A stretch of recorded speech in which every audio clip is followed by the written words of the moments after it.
Welcome back to another episode of Consciously Clueless. You're here because you want to learn about how to live a healthier life, how to live more sustainably, how to take your everyday actions and make them work for you and the planet. Sometimes it might feel like you've got this figured out, and other times you probably feel lost. That's why I'm here.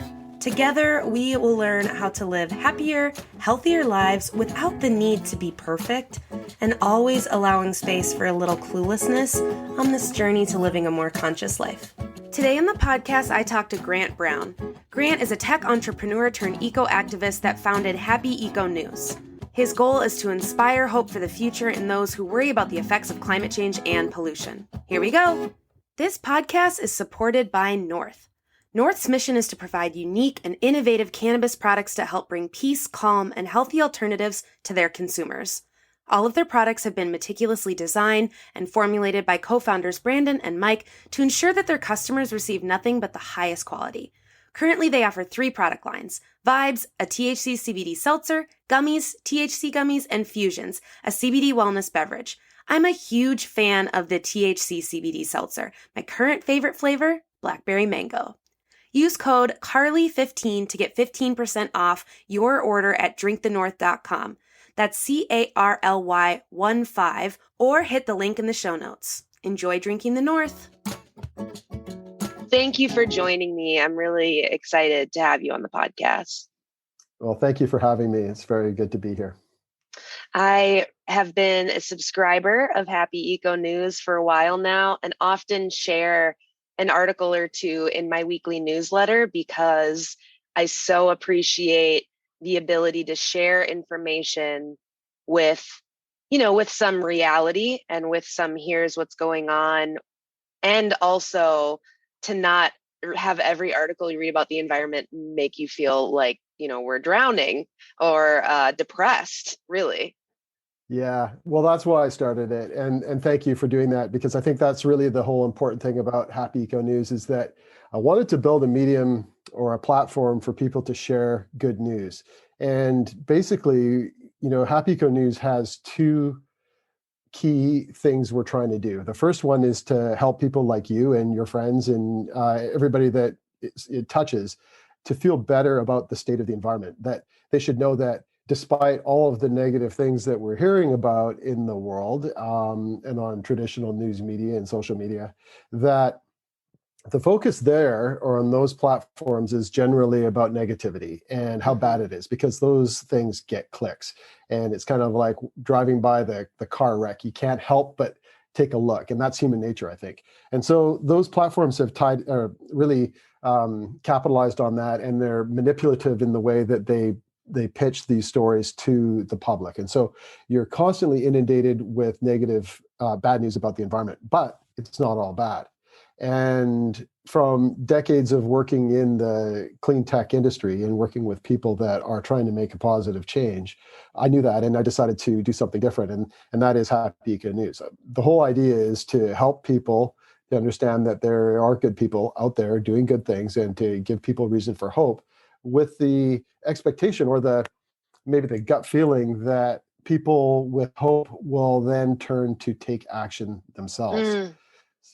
So that's the first part. But the second part is, those good people that are out there doing good things, the people that are slogging it out day after day, picking garbage or trash in their local park, or lobbying for clean air, or trying to prevent something from contaminating groundwater, or whatever it may be. They deserve a platform. They deserve to be heard, because they are doing the hard work. And so the second part of that is to give people, the good people doing the good things, and that's my whole mantra, is good people doing good things.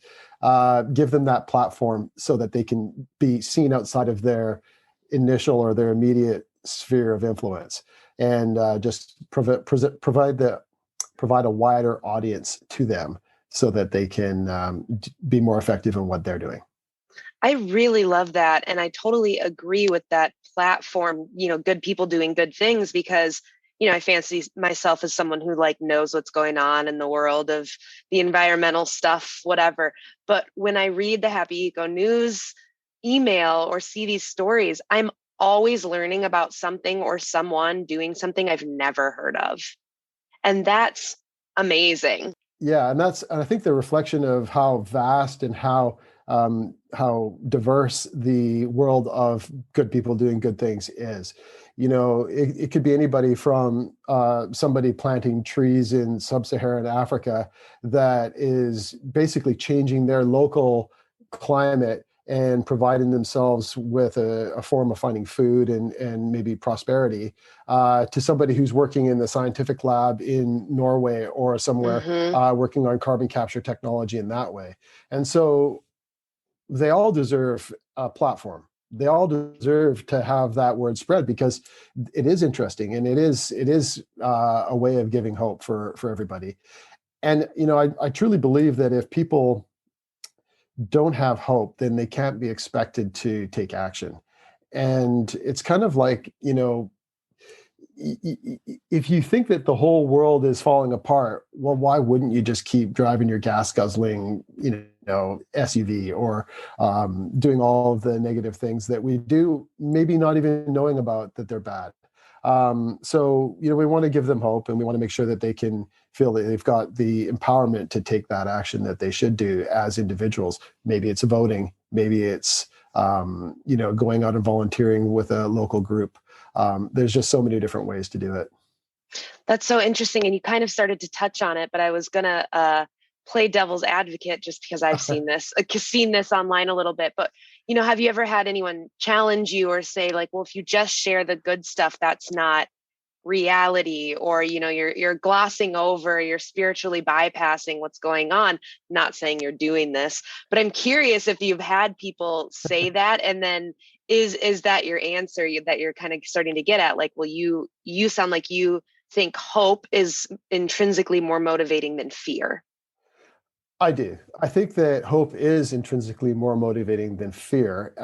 But I think that fear manipulates, I guess you could say. Mm, So I think that based, like there's fear-based politics, where large organizations are trying to manipulate people to do things that they want. right. But fear also breeds this hopelessness, and that they won't take action. So I think that we have to kind of watch that. But for people that say, oh, it's not all good news, that you really do need to have equal billing on the bad, believe me, we are completely out of balance, good versus bad right now. Right now, not on Happy Good News, obviously, it's all good. Yeah. But globally, I think there's a lot more bad news right now than good. And I think we can all use a dose of positive serotonin or whatever the brain chemicals are that make you feel good. Hmm. And it's just as simple as that. I have two children, and they're in their early 20s, and I can see how affected they and their peers are by the problems in the world. And it's I did this for them. I did this for you. I did this for all the people out there that are struggling. And I'm at an age where I have more time behind me than I do ahead of me. Mm, And maybe it's an idea of leaving legacy or something. But when you come to that realization that there's uh, more past than there is to come, you maybe have a bit of a different perspective on things. And for me, it's about trying to do the right thing as long as I can for as many days as I have left. And that, when I'm old and grayer than I am now, that I will be able to look my grandchildren and my great grandchildren in the eye and say, yeah, I did the right thing. I tried to do the right thing. that is, I think, something that is a really positive thing to talk about, and it could sound maybe a little bit fear mongering, but really saying like, are you doing work that you're capable of, that you're the next generation, you can look them in the face and say, yeah, I tried. And Yeah. that's really scary to say, but I think it's a really good question to ask. Well, I think if more people really looked themselves in the mirror and said, am I doing the right thing? Am I doing the right thing for not only the planet, but for my community, for the people around me, for those that have less than me? You know, you're from America. I'm from Canada. Western countries that are arguably some of the best places in the world to live. And we're not happy. I mean, you seem like a happy person, and I am generally, but our societies are not happy. So Right. what's going on here, right? Why are we so fixated on these media people that we see that are elevating themselves? Why are we giving them so much power? Why are we idolizing people that are destroying the planet, that are so selfish? When in reality, we should be I could go on for hours, but we should be idolizing those that are doing the good stuff. Mm. And I don't know how to make that shift. And maybe that is one of those human nature things that you'd have to ask a seasoned psychologist to find out. But it seems like this odd thing where we're in this system of glorifying wealth and Mm. power and influence over, you know, people that are trying to do right. Capitalism, baby. I'm an entrepreneur, and Right. I have made and lost a lot of money over the years through the capitalist Mm-hmm. process, and I'm all for it. But I don't think that it needs to come at the cost of everything that sustains us as a species, basically. You know, Mm-hmm. species around us. I have worked in clean technology where, we were basically trying to roll back the clock in terms of the amount of carbon that was going into the air. We were building very large lithium ion batteries to power heavy industrial equipment. So So is that the definition of work, like clean technology? When you say that, what all does that include? If you could share real quick. sure, yeah. So clean technology, in my definition, is Mm-hmm. basically any kind of a technology that is intended to reduce the amount of carbon that goes into the atmosphere, or improve the environment in some way using technology as the instigator, as the catalyst for that. Okay. So in my case, it was lithium ion batteries that reduce the amount of diesel fuel that would be burned. Mm. And for others, it might be a chemical process that converts plastic into some polymer that you can use for something else. Okay. Or it could be carbon sequestration, or a variety of different things. Even solar panels could be considered clean technology. So, what we did, one ship that was converted to battery power, and this is what we did on a daily basis, would be the equivalent of taking around 10,000 cars off the road forever. Wow. So, and that's just one project. And while I was there, we did hundreds. And so, I was very, and still am very proud of that. Mm-hmm. That was a strictly capitalist based Right. venture Right. that, how, I did it because I'm an environmentalist and I loved what we did. Um, but a lot of the people that were working with us really didn't care. Just wanted to They make money. they wanted to make money. And interestingly enough, as those people would come and go, and they would, their circle would overlap ours for a little while, and then they would move on to something else. Mm. They weren't doing it for the altruistic reasons that we were, but the net result is the same. Each vessel was the equivalent of maybe 10,000 cars taken off the road. So, I had a situation where I was working with a company who was providing large tugboats. And Mm. they had a really dirty footprint. They would basically be a 10,000 horsepower engine sitting there idling all day, producing tons of diesel fuel, or tons of diesel emissions, black soot, blah, blah, blah. Mm-hmm. The operators, I said, we could take their tugboat and make it electric. It could run on batteries. And the owner looked at me and just was like shaking his head, like, why on earth would I do that? And I Like said, you're well, insane. yeah, like, you're literally insane. And I could tell he was getting ready to kick us out of the office. And then I said, well, why would you do it? Well, you would do it because you could save about $1 million a year in fuel. All of a sudden, his ears perked up, and it was like, a dog smelling a nice treat. He was, he was really, really interested. and ended up becoming one of our best customers and a real evangelist for what we did. And that process took years. Hmm. But that initial sort of interaction where we said, yeah, it's green, but the green is also the color of money. And he liked that. And so we dealt with a lot of customers like that Right. Of were, course. they really didn't care one way or the other.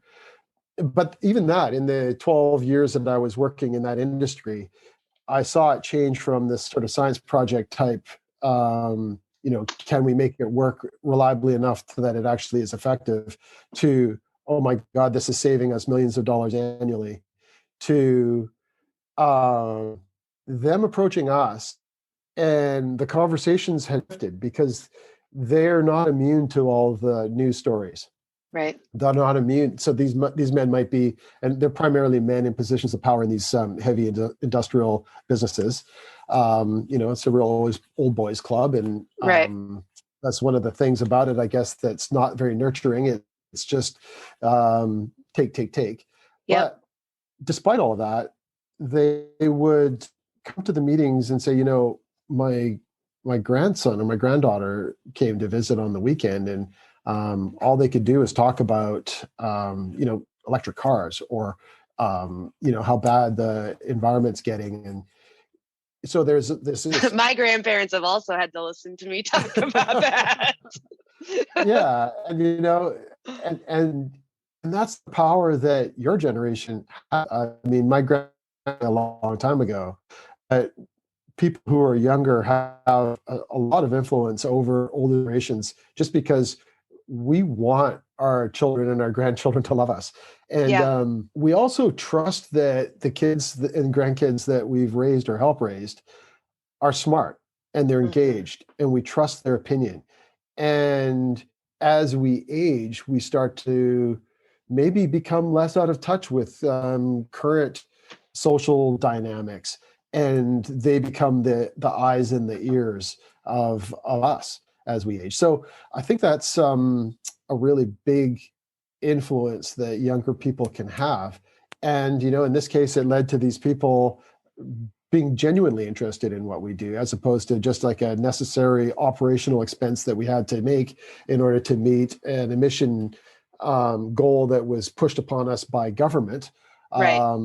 or shareholders to do some greenwashing. Right. And unfortunately, that was a big part of what we were doing in the very beginning as well, is it was a bit of greenwashing. But once they realized how effective it actually was, that became a much more real and tangible way of meeting their goals. So, what came first? Was your interest in environmental activism before working in clean technology, or like where did that passion come from? That definitely came first. My passion for environmentalism is long ago, and so as a child, I grew up in a household where my dad was very much an environmentalist in an age where environmentalism was not mainstream. He was constantly joining groups and clubs, and writing checks to support local organizations, and writing letters to different levels of government to protect wetlands and stuff. He was the kid, Wow. as a child, he was the kid that would show up at school an hour late, wet from the hips down, because he'd been looking for frogs and birds in the local wetlands on the way to There's school. always one. There's always one. Yeah, that's my dad. That's And at our amazing. house, and he grew up in an era where you would hunt birds to subsist, and so he was a duck hunter growing up as a kid, but he never really liked it. And when I was young, he had already moved from hunting ducks to shooting as a photographer, and so he would still get his sort of exposure to the outdoors. He would be crawling around in the bush just like he would when he was a hunter, but he would shoot photographs of them instead. But then, interestingly, he began to find wounded birds that had been shot and not recovered, Hmm. and would bring them home.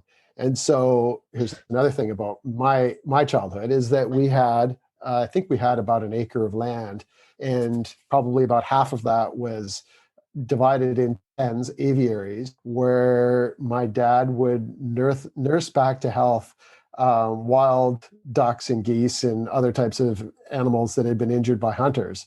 And so I didn't realize that was weird. I just thought that's how everybody lived when I was a little kid. And, so we had Canada geese, and I had a wood duck that would ride around on my shoulder. And just, that was my childhood. So that You were like literally a was in, Disney princess with animals like I had a flying pretty, around you. Like, well, I think of more of myself as Ace Ventura, Pet Detective, where he stands there and all the animals come to sure, him. sure, Yeah. whatever imagery. Either way, amazing childhood. Yeah, so I did have an idyllic childhood, and my dad instilled that influence of protection for the environment at a very Hmm. early age. And we're always into the outdoors, or hiking and camping and all of those things. But I also come from um, an engineering mind, and so my grandfather, on the other side, was very much a tinkerer and Mm. mechanic, and built the family home out of wood that he milled from the trees on the land, kind of guy. Built a sawmill. Should have been engineer, was just ahead of Hmm. his game, couldn't do it. And so I always liked those mechanical devices, and I always liked to ride motorbikes. And so I was my dad's son on the one hand, on the left hand, and then sort of that typical young guy that wanted to go fast and make lots of noise on the other. Right. And so I was working in a action sports industry in marketing when I was approached by some people to help them do a website for this startup battery company. And I thought, well, that's interesting. Here's the sort of perfect marriage of the environmentalist stuff and the technology stuff that goes fast and makes lots of noise. And I can mash those two together Right. and have a lot of fun and maybe make some money at the same time. And so that's what we did. And I think that, for me anyway, that was a real benefit to the company, is my ability to understand both sides of it. I Right. could speak to the environmentalists, but I could also speak to the old boys in the gray suits about ROI and how to make their ships reliable and better. Right. So there's I think there's a way to be an environmentalist in any industry. Hmm. I think that I mean, maybe there's some, maybe there's some where it's completely not. But I have family members in the oil industry, and you know, they say, "Oh, I'm not an environmentalist," and oil forever, and blah blah blah. But even them, even they are coming around. Hmm. They're starting to sort of see the writing on the wall, and that this may not be sustainable forever. I'm not about taking away people's jobs. I think we need to transition, Right. and it needs to be a smart transition where we need to get into, maybe all the oil workers need to go into solar or wind power or whatever. These are great jobs. They're technical, they are high paying, and there's a big, strong future for them. Let's transition now and not wait until some other country or other region has already passed us and then play Right. catch up. Yeah. So I know why you started Happy Eco News, but how did that work lead you? Was it, feeling like you weren't seeing any positive change in the industry? Was it just kind of struggling with the news in general? Like, I know the why, but how did Sure. you go Yeah. from that to that? This podcast is supported by Parade Underwear. Parade believes that the materials that touch your skin should be as comfortable as possible, wherever life takes you. That's why their styles come in a large range of fabrics, from seamless universal that disappears under clothes to cozy waffles plush comfort that keep you comfy on every occasion. Parade understands that everyone deserves to express themselves however they choose, because we're all unique. And Parade knows that there's no parade without our planet. They strive to make all of their products from reclaimed, recycled, responsible, renewable, or regenerative materials. This is really a win-win-win. I love Parade. I've been wearing them for a while now, and I can't recommend them enough. And of course, we love the mission. Use code consciously.carly for 20% off your first order. That's consciously.carly, consciously.carly. Enjoy your new undies. This podcast is supported by Will's Vegan Store.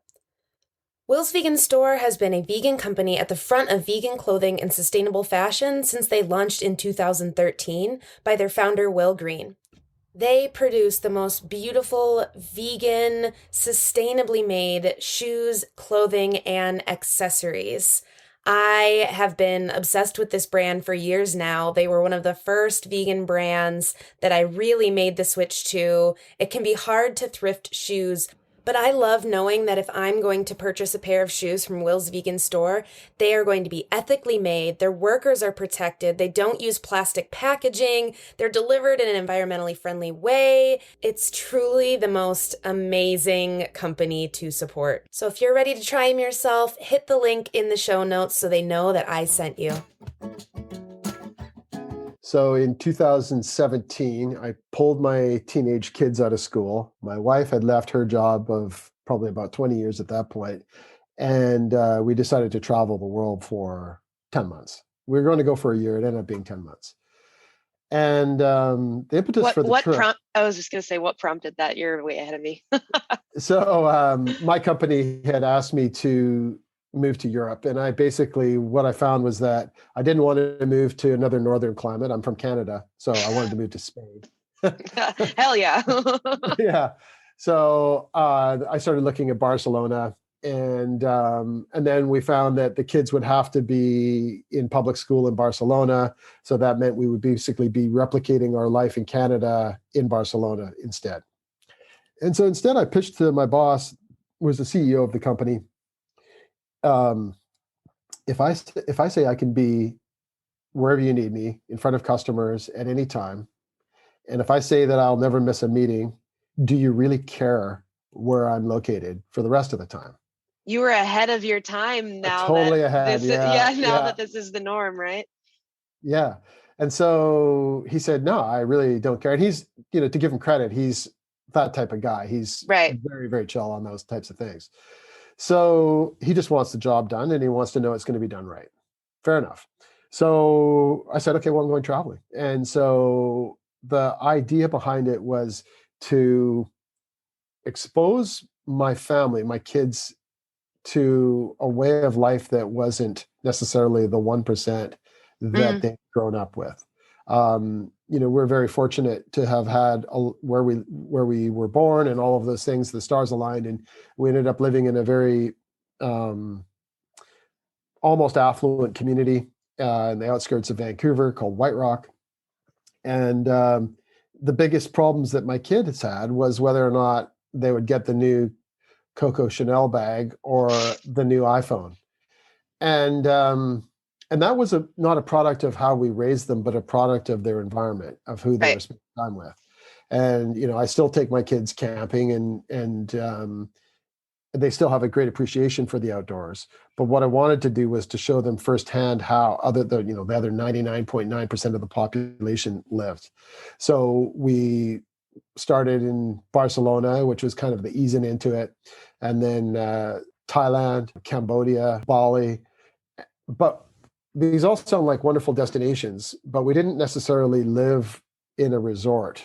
Right. We lived like the local people. So we rented homes in those communities, ate the same food, rubbed shoulders with them. Basically was almost, it was the idea was to show them that, happiness doesn't come from the new iPhone. Happiness comes from your social interactions and the family and friends that you keep, and how you live your life on a day-to-day basis is much more important than striving for the dopamine hit from a new iPhone that after, one day is just the iPhone. And I think we've all experienced that, this thing that we covet so much, but once we get it, it's just another object, and it's really not that much better than the last one.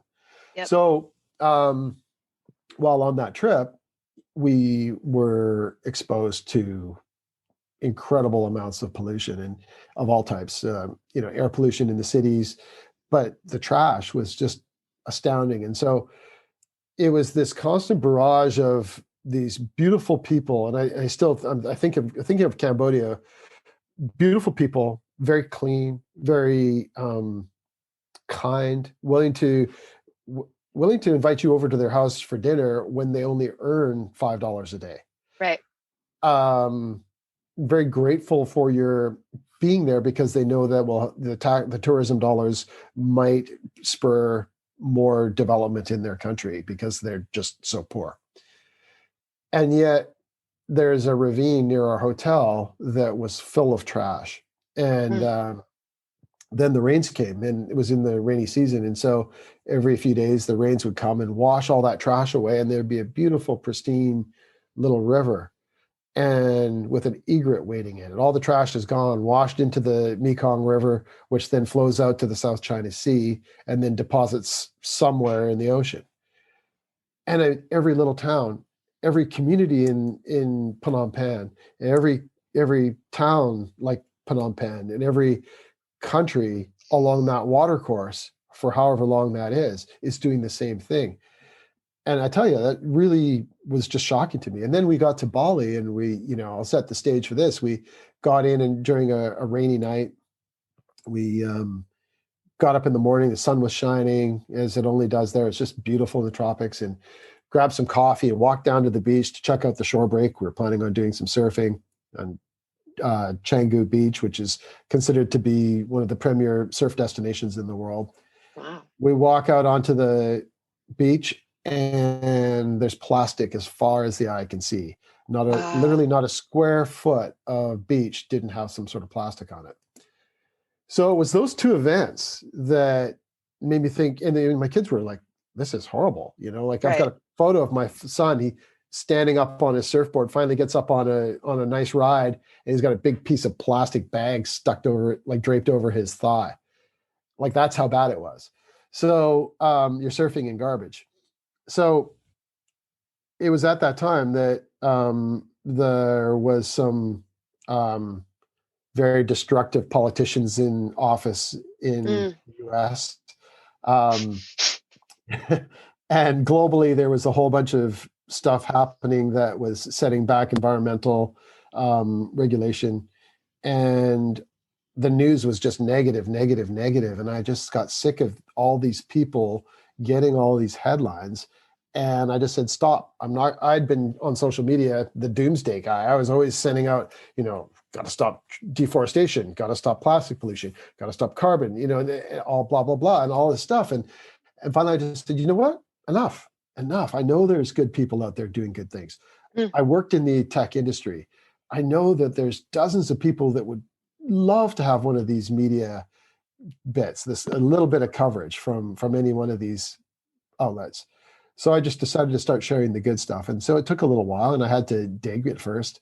But as I refined my process, I found it much easier to find better positive news stories. Then it turned into a mailing list and a newsletter. And then I just decided to do a website, and the thing's been growing ever since. That's really amazing to not only have the experience you had in, the clean technology field, but then to have those experiences where you actually have to physically get out of your environment and see something that you just never would have really experienced. And I do think there's something about, it's one thing to read an article and have empathy about a situation or feel sympathetic, but to see it with your own eyes is a different experience. It totally is. And I think that we have become desensitized to the things that we see on the little screen. Yeah. That's there, and we're here, and that isn't real, right? Like, how could that possibly be real? It must be fake or something. And so I'm very much a strong proponent of getting out in the world and traveling And like in North America, the beaches are clean. There might be a bit of trash on them, but generally speaking, we don't have the same problems as they do in other parts of the world. And it's not necessarily I'm such a clean the beach kind of guy. I do, and everywhere I go, if I'm out walking, I see trash, I generally will pick it up. I always carry a little bag with me, and yeah, I'm that guy. I don't care, whatever. Yeah, I was gonna say same. I mean, I'm that gal. Yeah. But you can't clean it all up by yourself. And I think that a lot of people, like, so for the example in Bali, where the beaches were so bad, it wasn't that the people didn't care. They know it's horrible, right? They don't want to see their pristine beaches, their way of life destroyed by the plastic. But all they get is plastic, and they don't have any trash collection. So what can they do? They can't let it build up in their own home, so they dump it into the ravine, and the ravine flushes it out to the ocean, and then it gets blown back up on the beach, and then the government will come along and do a half-hearted attempt to clean some of it up in the tourist areas. But you go to the areas that aren't on the tourist areas, and I mean, at one time I counted, I think it was something like 40 flip-flops in just this one little patch of beach. Flip-flops, all different, like none of them matching. And that's because everybody's wearing plastic flip-flops there. And traditionally, those would have been sandals made out of organic materials that would have then broken down and become part of the ecosystem and been okay. But the plastic just never goes away. And Right. so it's just one of those things. Like we have to start somewhere. But I believe that it all starts with having hope that there is a reason. We have to believe that there's a reason to do something, to take action. So a lot of some of the countries that you've named that you saw and many others are getting these plastic wrapped things, plastic products from other countries, from Western countries, XYZ. So how do we help make that change? Like, what do we do? I know that you have talked in other interviews about, like, what do we do to talk to politicians, and how do we keep that pressure? So what do we do? What can we do besides have hope? So there's two ways of voting. And first is voting at the ballot box for the politician that you believe will do the right thing, or the one that's the least crooked, I guess. So, and that's a bit cynical. I believe that there are good reality people around. In a lot of places. I mean, it is. Yeah, it is. It is true. But the second is to vote with your dollars. And so and you and I are fortunate to have lived in Western countries where we have a relatively good standard of living and we have a fair amount of disposable income. We can choose how we spend that much more than people in developing nations can choose. So we can basically put pressure on companies, as just like we can write letters, we can write emails, we can make our voices heard that we don't want to see bananas wrapped in plastic. And that's wild. And that's, like I was and this is in Spain, Barcelona, right? Western country. Everything is wrapped in plastic there. Like you'll have one single banana wrapped in cellophane. Unreal. It already has the skin on it, but I guess it lasts just a little bit longer. And so for them, that's okay, right? Right. But where does that go? And so that's the other thing, I just don't understand. Like the polluters are not being forced to pay for their what they're doing. It's the taxpayers that are being forced to pick it up after. And that should change. But and that means in your opinion, putting pressure on those companies, like you're saying, and putting pressure on those governmental entities up front. And if you can, don't buy the banana wrapped in plastic. Buy the one that's from the organic producer that sells them at the farmer's market. And I live in England right now. So I'm from Canada. I live in England. I'm astounded at the overpackaging that I find here. And yet this is a hotbed of environmentalism. Yeah. So there's a real dichotomy of people who are subjected to this overpackaging and everything that they buy at the grocery store or anywhere. And yet they're the ones that want to see the change. So I personally just stopped buying it. I found a local company called Organibox, and it's a little plug for Organibox if you're listening. Uh, but they send out a produce box every week if you want, and it's got nice locally sourced where possible, internationally sourced if it's exotic fruit, and there's no packaging. It comes in brown paper, and Wow. that's it. So even being able to explore those options and share about those options can make a difference too. Because I think a lot of people that have the privilege to help want to help and get overwhelmed, don't know where to start. Like one of the things as a coach I like help people with is, how do you start this sustainable living journey? Because I genuinely believe people want to do more and they're not sure where to start. And then there's all that greenwashing bullshit that they're like, oh, I bought the better option. And you're like, oh, no, I'm so sorry. I know you think you did, but you didn't. And it's not your Yeah. fault. Yeah, I guess that it comes down to education in a lot of ways. How do Mm-hmm. people see through the greenwash? Right. One wonderful trend that I'm seeing in the world right now is anti-greenwashing legislation, and that's more in Europe. I think it's coming to the U.S. and Canada, and it will be inevitably occur, because when you've got large companies making large green claims and with nothing to substantiate it, so that's actually affecting their share value. Mm-hmm. And if they're a publicly traded company, then the Securities Exchange Commission will start to get involved. Because if you're saying we're green, and no, we're actually not green, but it makes your share value go up because you're saying green statements, that's fraud. And so Wow. these anti-greenwashing laws are going to come into play, where companies just, if they say something, they've got to do it. I know in Europe as well, like the clothing, they're really going after fast fashion industry. And I think H&M was recently indicted for some pretty serious claims. I'm guilty. I used to buy stuff at H&M. Just I'd be traveling or whatever, and I needed a shirt for an event. I'd just go and buy a cheap shirt at H&M. Oh, college, H&M and Forever 21. I mean, $4 to go out to that night in a new outfit for like $10. I mean, I totally was guilty of that. Yeah, and the thing is that it might seem cheap, right? But you're not paying the true cost. The true Right. cost is somewhere down the line. H&M's not paying it, the consumer's not paying it, but we as a society and our planet is paying it. When you've got millions of tons of garments being shipped to Africa for so-called recycling that end up being incinerated, or in Eastern Europe where they're being incinerated, people are using it to heat their homes. There's something really wrong with the world, right? And they can still make Mm-hmm. money on that.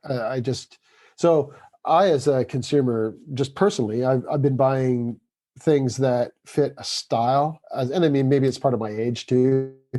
It's not a fashion, it's a style. So, but I buy good products that will last for a long time. And if Yeah. I buy a jacket now at my advanced age, it might last me the rest of my life. My advanced age. Um, well, I think that that's really it's really, I like that you said those two things, because I don't think the onus is just on the individual, and that's a misconception, right? That it's just like, if you accidentally use a plastic straw Yeah. tomorrow, it's your fault the environment is having this crisis. But it's like Yeah. that both, and that individual action and then that bigger community global action need to both be together. Well, I think that's been a real strategic PR initiative on the behalf of the polluting companies as well. Yes. Shift the blame. Not, hey, it's not us. If you guys didn't buy it, we wouldn't make it. Well, if we had options, maybe you might find that we were buying something different. Like big bottled water companies, they're not selling water; they're selling bottles. Um, it's just that simple. And when they say recyclable, I guess, yeah, technically in a perfect world, those are recyclable, but almost none of them are recycled. Like, Right. in terms of percentage, it's minuscule how much that stuff is actually recycled. I think something like 90% of all the plastic ever produced in the world, throughout history, still exists in its original form. Oh God, what a bummer. Oh, Just sorry. like just no, it's okay. I'll read Happy Eco News after this. But Yeah. I've seen those stats before, and it's just like when you think about that, if we could visually see all of it together, I think everyone would have a little bit more motivation, because that's a lot of freaking plastic. It is. And the thing is that it is getting better and people are becoming more aware. And so even the companies that are doing it, I mean, the fact that they're greenwashing it all says something, and that is that consumers are interested and they want to know that there's something better.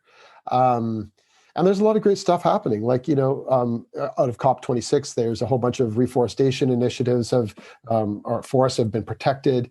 There's divestment of banks. There's Mm-hmm. accountability on behalf of large organizations. There's the fact that, like, I was just at a conference 2 weeks ago, and I listened to the head of sustainability for the EU of Google Corp do a presentation on how they're using AI to make the planet cleaner or reduce emissions.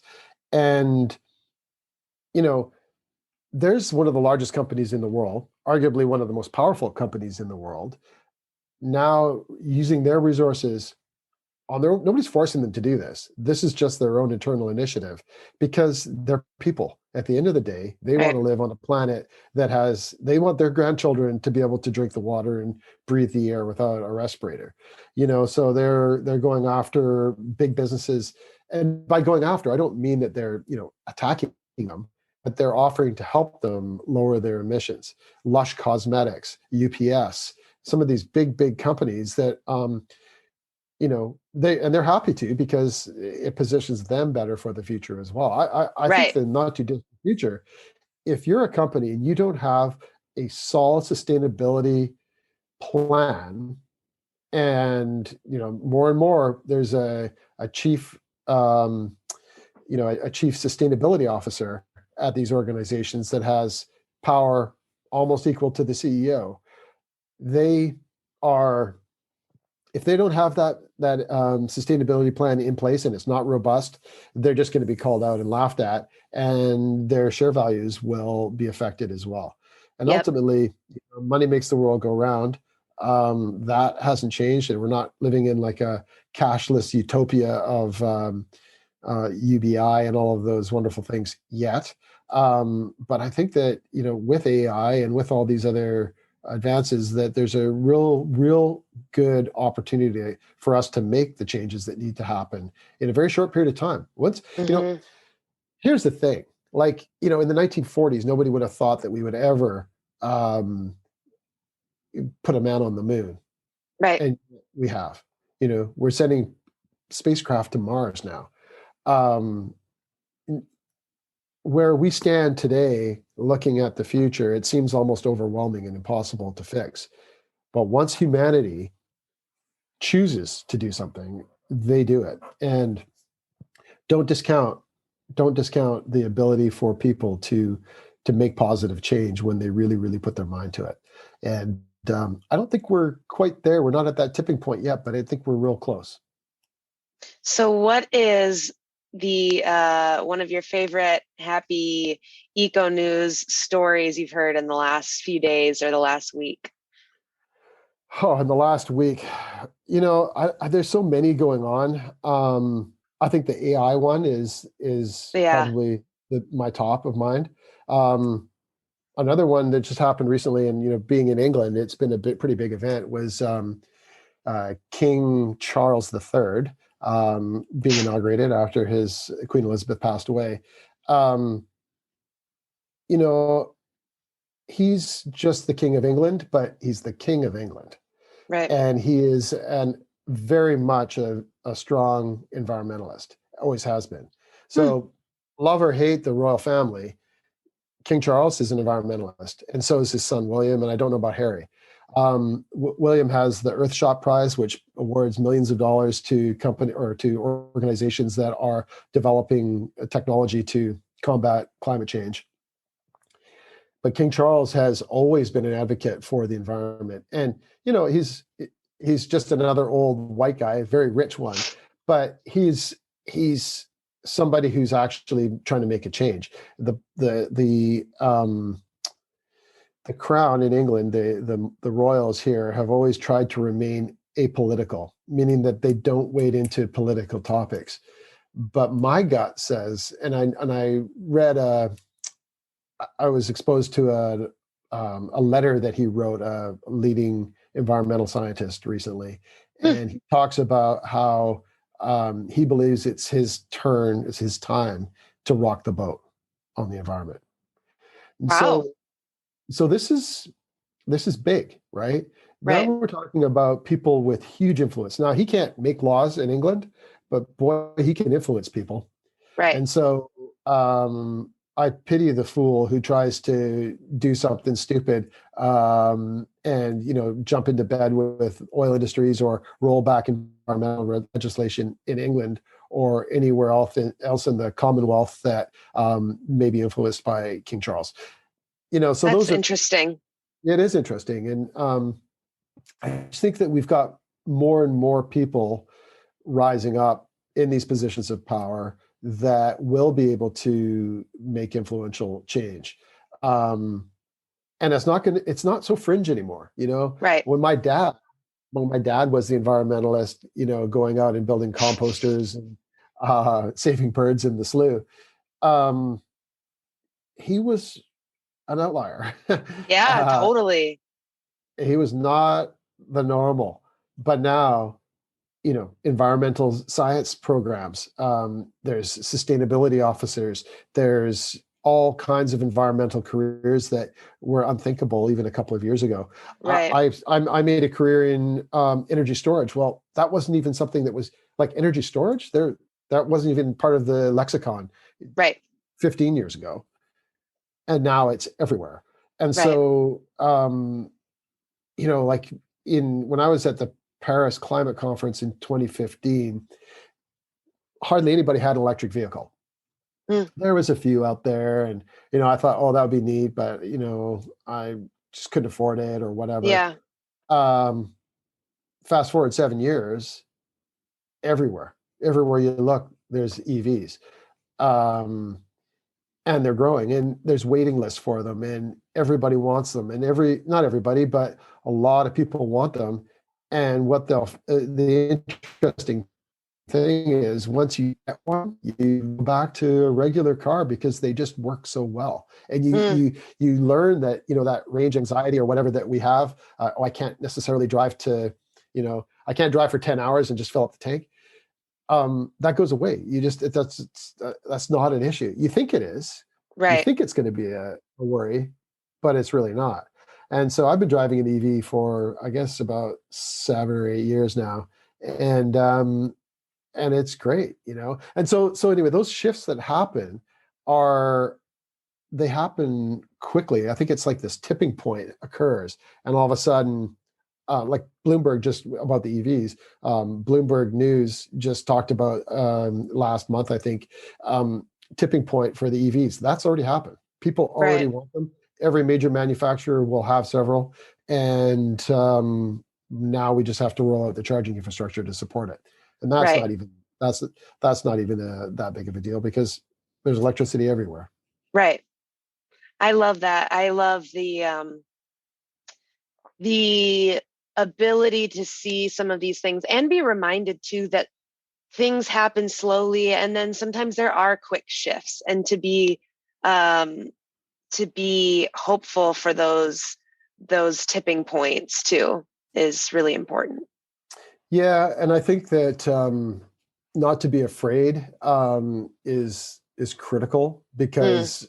because we do live in this sort of fear economy, this fear political environment, where fear is selling everything. It's either fear or envy, fear of the future, Mm. envy of the rich that have everything you want, or that you think you want. But it's do and there's no arguing that the lifestyles of some of these people that are incredibly wealthy look pretty appealing, right? Who doesn't want to be laying on a beach, and being served champagne? But I think that for most people, that would get pretty old pretty quick, and then Right. they would long for their regular life back again in some form. But because it's unattainable, we envy it and we desire it and we yearn for it, and yet it's unattainable, so we just can only watch from afar, and then we support those people with clicks and views, and then they just get richer. So I think hope is really the critical thing, and I always keep coming back to that. Hope. Don't maintain hope, but don't not take action. Keep taking action. Everything you do, right? You have a choice in everything that you do. Do you take the car or do you ride your bike today? Right. Just so many different things that you can do. Do you buy the plastic wrapped banana, or do you buy the bunch that comes from a local green grocer that is in a paper bag? Right. There's lots of things. Yeah. Is there anything you want to share that I haven't given you space to, or? No, not at all. I mean, I'm sure that there's lots and that I could go on for hours.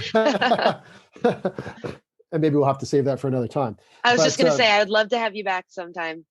Oh, I would love it. Thank you. Yeah, I think that all I would like to leave your audience with is the notion that if we maintain hope and take small actions as a society, if 1 million people vote with their dollars and vote an election in a certain way, that's a voice that can't be ignored by politicians and companies. And they will change, because they are always going after, in the case of politicians, it's a never-ending 4-year cycle. I want to get reelected. And for the companies, it's a never-ending cycle of trying to maintain their market share. And Right. So if we can show them that that's not going to happen unless they do what the people want, then we will get those changes that we desire. So maintain hope. And even if it seems like it's not happening today, it will happen eventually. We just have to give it some time. Well, thank you so much for leaving us with hope, and also a reminder to take action. I think those two need to go hand in hand together, and I appreciate that message. Thank you. It's been very much a pleasure being here today. Where can people find you or find the newsletter, get in touch? happyeconews.com. And we're on all the major platforms in terms of social media. Love it or hate it, it is part of the world these days. So we can find us on Twitter, Instagram, Facebook. I'm sure I'm missing a whole bunch. LinkedIn, TikTok, all of it. Yeah. Awesome. We're there. I'll put that in the show notes for everyone. Great. Thank you very much. Thanks for listening to another episode of Consciously Clueless. If you're enjoying this podcast, please subscribe, share with your friends, put it on social media. Don't forget to tag me. If you're on Apple Podcasts or Good Pods, leave a review. Reviews and shares help more people to see the podcast and join in on the fun. If you want to make sure to stay up to date on future episodes, follow me at Consciously Carly on Instagram, Facebook, YouTube, or Pinterest, and head to consciouslycarly.com to sign up for the newsletter. Ready for more conscious living content? Check out patreon.com/consciouslycarly and join the exclusive community over there. And finally, if you're ready to take better care of yourself and the world, let's work together. Click the link in the show notes to head to the website, find out more, and schedule a free discovery call with me. Chat soon! This podcast is sponsored by BetterHelp. Is there something interfering with your happiness or is preventing you from achieving your goals? By now, you all know that therapy is an important part of my own self-care. It has truly been a game changer in every aspect of my life, including achieving goals. BetterHelp is the largest online therapy platform worldwide. They are changing the way people get help with facing life's challenges by providing convenient, discreet, and affordable access to a licensed therapist. BetterHelp makes professional therapy available anytime, anywhere, through a computer, tablet, or smartphone. You can start communicating within 48 hours. It's not a crisis line, it's not self-help. It is professional therapy done securely online. And I have a special offer for Consciously Clueless listeners. Visit betterhelp.com/Carly and join the over 1 million people taking charge of their mental health with the help of an experienced professional. By using this code, you get 10% off your first month. That's betterhelp.com/CARLY. Take care of yourself today. Thanks again to BetterHelp for sponsoring this podcast.